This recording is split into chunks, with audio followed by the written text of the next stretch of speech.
almost saves the day for the Raptors, who lose to a decimated Nuggets team. Let's go to the film room. The only thing that's originally filmed is that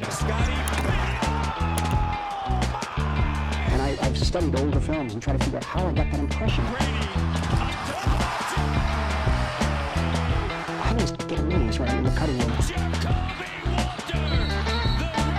The unique thing about film is an art form exactly. is the editing. All right, Happy New Year, everybody. Hope you guys are having a wonderful, wonderful start to 2026. I thought we were going to be breaking down a game winner to start off 2026. Would have been a lot of fun, but I am breaking down an almost game winner. It was actually, no, not even game winner, game tying shot, which would have been absurd in its own right. But the way this went down was crazy. 106-103. The Raptors were down. They had opportunities to tie it. They did not. The free throw shooter is Bruce Brown, who misses this shot to make it only more poetic if this shot goes down. Scotty Barnes catches it. And by the way, just to break it down, before even landing, he doesn't even have his foot on the ground yet. Scotty Barnes releases this pass. Brandon Ingram takes a dribble and then is able to knock down this shot. Unfortunately, for everybody else, that shot did not count. Fortunately for Nuggets fans, and as we see here, in case there are conspiracy theorists out there, just to confirm for you, his hand is still on the ball as the clock hits 0. So it definitely does not count. The Raptors unfortunately lose to the Denver Nuggets, who were absolutely decimated in this game. As we welcome you inside the film room, Happy New Year as well. I'll do this again. I hope you guys are having a great start to your 2026. The Raptors lose, though. They lost to the Denver Nuggets, who are missing Nikola Jokic, Cam Johnson, Chris Brown, Aaron Gordon, and even Jonas Valanciunas left about midway through this game. So they basically lost to Jamal Murray and the Nuggets bench. And Peyton Watson had a really great game in this one. He had 24 points and 8 rebounds, hit some pretty timely shots. Overall, though, it was the Jamal Murray show. The Raptors really struggled, especially at the start of this game, to contain Jamal Murray in pick and rolls. I thought they kind of played into the Nuggets' hands, truthfully, because they were blitzing and trapping Jamal Murray, which allowed him to make plays to other guys, and it allowed the rest of his teammates to get going, right, to feel a little bit of rhythm and not force Jamal to do everything. Jamal was very, very good in this game, but the Raptors, for their part, struggled immensely in the shooting category. I mean, they shot 37% from the field, 26% on threes. They took 45 threes, and they only made 2 more than the Nuggets did. And the Nuggets attempted 11 fewer threes than they did. It was an excellent overall game from Brandon Ingram, who finished with 30 points, knocked down 5 threes. His three-point shooting was really impeccable in this one, helped them stay afloat and kind of stay within striking distance. It was another game where the Raptors tried to claw back in the third and fourth quarter after falling down. And we've seen them sort of develop a habit of this between the Warriors game and obviously the Magic game, that they've now they kind of like take their foot off the pedal even before the game even starts. And in the second half is when they really kick things into gear and try to make that comeback. They tried to do that tonight. Did not have the shot making available to them to do it. Their trio, though, Scotty Barnes ended up with another triple-double. He's the only Raptor, I believe. I saw this on Twitter. I'm not sure if it's correct, but I'm pretty sure it's right. Scotty Barnes is the only Raptor to have 2 triple-doubles in a span of 3 games. He had 20 points, 14 rebounds, 10 assists, 1 steal, and 1 block. One of those steals and one of those blocks was in clutch time as well. So he leads the NBA in clutch time blocks. Immanuel Quickley had 22 points in this game as well. He took 10 free throws. Unfortunately, Immanuel Quickley was 5 of 16 from the field. 31%. He made 4 of 11 threes. Really poor shooting performance from him. We'll get into that in terms of the Raptors' fourth quarter offense. The player I want to talk about to start is Colin Murray-Boyles, because I don't think the Raptors got much from their bench in this game. It was a top-heavy performance from the Toronto Raptors, who got a lot from Brandon Ingram, who got a lot from Scotty Barnes, and had moments from R.J. Barrett and Emmanuel Quickley in this one, but they did not get anything from their bench. I mean, Jacoby Walter, 2 points. Jamal Shed, 2 points, 5 assists. Mamu really struggled in this game. He was 0-5, 0 points. Grady Dick only played 11 minutes, 0-2, 0 points. Jameson Battle came in and, he knocked down a shot, but for the most part, pretty quiet. Colin Murray-Boyles was really the only guy who came in and provided an immediate spark. He played 26 minutes tonight, the most of any player off of the bench. In fact, I believe that is the fourth most on the team. He closed the game for the Raptors, and you can tell why. The rate at which Colin Murray-Boyles is figuring out the game has been awesome to watch. It feels like, I would say, ever since their first game against the Miami Heat, post-NBA Cup, he's put together a string of really impressive performances. And I know he was sick for a couple games, but he's come back and he hasn't skipped a step whatsoever. The rebounding has been absurd for a player at his size. I think he's pound for pound, probably the best rookie rebounder there is. I'm sure there's going to be some arguments against that, but generally I think just for his size and his capability, CMB does a really good job as a rebounder. Very tenacious defender. You saw him tonight, multiple possessions guarding Jamal Murray, multiple possessions guarding Jonas Valanciunas. His versatility on the defensive end kind of speaks for itself. He was still 3 of 11 from this game, and he missed 2 very important threes down the stretch. This is not a guy that you rely on as some sort of three-point shooter. He's had a good start to his rookie year as a three-point shooter. Not a guy who, coming into the league, was known for his three-point shooting ability. So anything you get from him is kind of cherry on top. But he missed a couple of shots, and I think that's an interesting point to look at when it comes to Colin and how he fits into this Raptors rotation, especially as this Raptors team is trying to win games. And if he's in closing lineups, then it will require him to make some of these shots. Let's talk about CMB and the overall good performance I thought he had. So clutch situation here. Colin Murray-Boyles, Brandon Ingram gets beat off of the dribble, and CMB is now going to be, as the low man, stepping up here to contain this attempt at the basket. And boy, does he contain this attempt at the basket. So he gets this block on Peyton Watson, absolutely reaches the precipice and blocks him. It was really, really nice. And it was a timely moment just because, it was one of those moments where the Nuggets could have ended this game. Overall, the offensive rebounding has been very good from Colin Murray-Boyles, getting second chance opportunities. Here he corrals the missed floater from R.J. Barrett and finishes. And I'm really enjoying his timing in pick and rolls. So as you see here, he comes, immediately slips this screen. So he actually still sets a screen on Deron Holmes, slips, and this is elite because he knows that Scotty Barnes is going to be able to make this pass over top. He slips this because he knows he's providing a passing window for Scotty. The defense is always going to lag a little bit slower than the ball, and so this is just a very easy opportunity for him.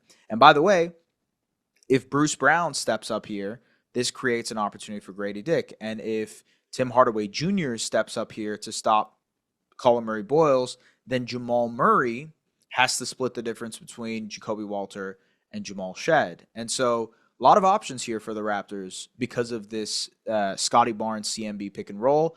First option is good enough, CMB with the finish. More of the good stuff here. This time a step-up screen, so he sets it behind.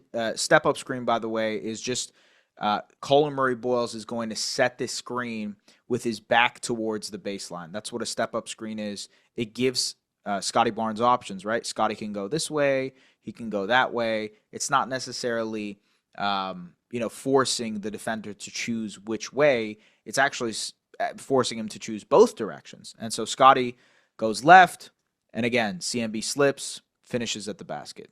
And again, just some of his versatility. He had 2 steals and 2 blocks tonight. CMB containing Tim Hardaway Jr., using those magneto hands, and gets the extra possession for the Raptors. All right, so this is what I'm talking about in terms of clutch opportunities and why the three-point shooting obviously will matter.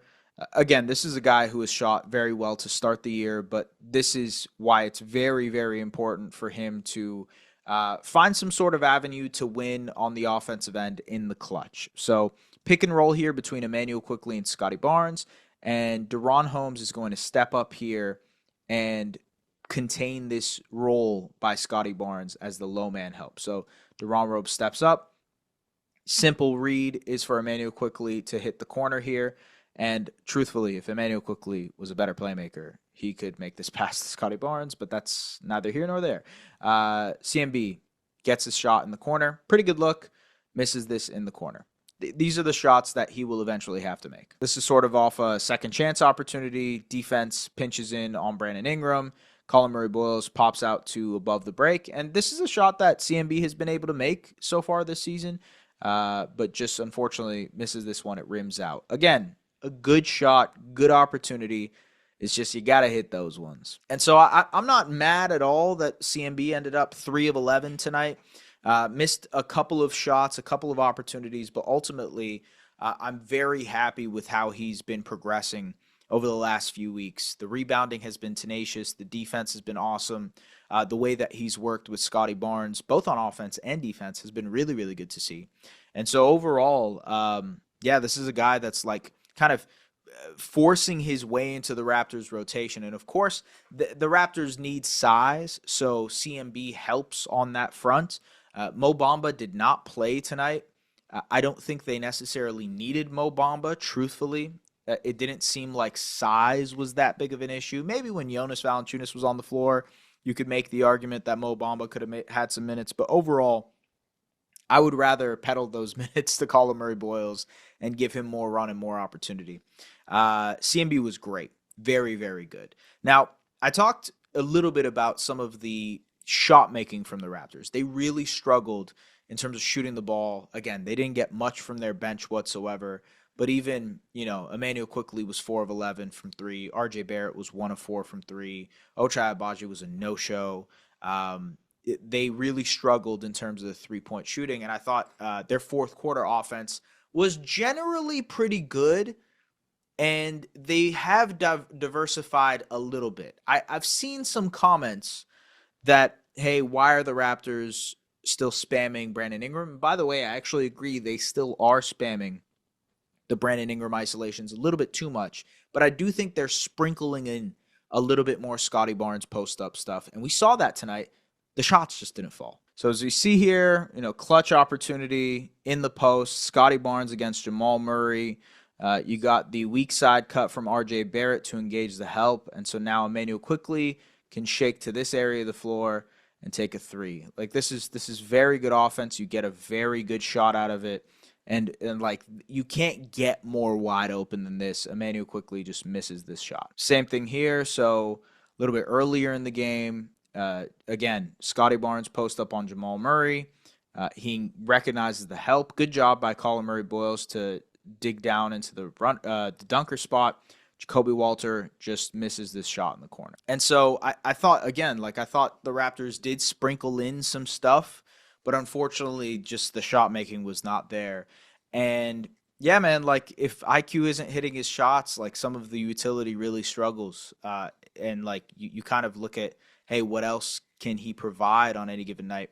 I thought he did do a good job of keeping them in the game, especially in that first half. I believe he had a stretch where he scored 10 straight points for the Raptors just to keep them within striking distance of the Nuggets. But yeah, man, overall, a tough performance shot-making wise from basically everybody that wasn't named Brandon Ingram or Scotty Barnes. And so you're not going to win a lot of basketball games shooting 26% from 3 and 37% from the field. And now I will say the Raptors have played and won 2 games where they've shot, I believe, below than 42% effective field goal percentage. One of those was against the Pacers, and one of those was recently against the Magic. They do know how to win games when they aren't making their shots, but it's not a good habit to develop. And another not good habit to develop is starting games slow. They've kind of waltzed into games over the last couple of weeks, and I don't think that's something that's good. I tweeted this earlier, but the Raptors really have the characteristic of an inexperienced young team. You can kind of just see it where games that they perhaps are not favorites in, think about the Golden State game, think about the Orlando game, think about the Bucks game or the Heat game, games where they are not favored in. They kind of step up their performance, right? They get amped up. You can see the energy, the intensity from the start of the game. And maybe that energy wears off eventually. Maybe that other team out-talents them at some point. But you can see the initial energy is there from them. But teams where they're favored and they should waltz in and destroy, the Nets, the Wizards, truthfully, tonight, the Nuggets, with how decimated they are, they kind of sleepwalk into the game. And that's not a good habit to have. I don't think the Raptors should be making a habit of playing that way, but it's very much so an inexperienced team type of thing. But that's all I got, y'all. It's New Year's Eve. It is 1:27. I've already celebrated, as you can see.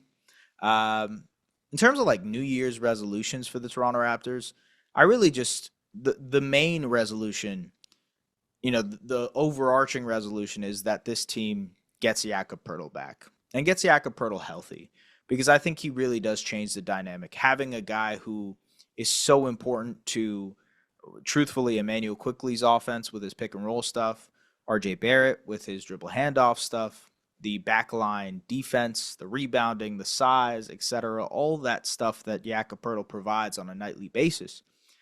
His utility on this team is immense, and he needs to be healthy for this team to have any chance of winning 45-plus games. That's just the matter of fact. And so New Year's resolution-wise for the Toronto Raptors is that Jakob Poeltl gets healthy. We'll probably get more news over the next couple of weeks. And also, trade deadline is around the corner, and Jakob Poeltl is trade eligible in 6 days. My hunch is that Jakob Poeltl will not get traded. Would it shock me if they traded him? No, but I just think it's extremely difficult to trade him given his age, given his injury situation right now, and given the contract that he just signed. Seems like it's like the worst case scenario for a trade. So I would be pretty shocked if Jakob Poeltl got traded. I would be surprised. I think more than anything, it feels like they're going to go for a backup big. Maybe they try to entertain the idea of, going after one of these guards, these lead guards that might be available, whether it be LaMelo or Trey or Ja or Garland or whoever. But I don't think that they're going to trade Jakob Poeltl. I think they could trade for a backup big man, and that might open up some options for them.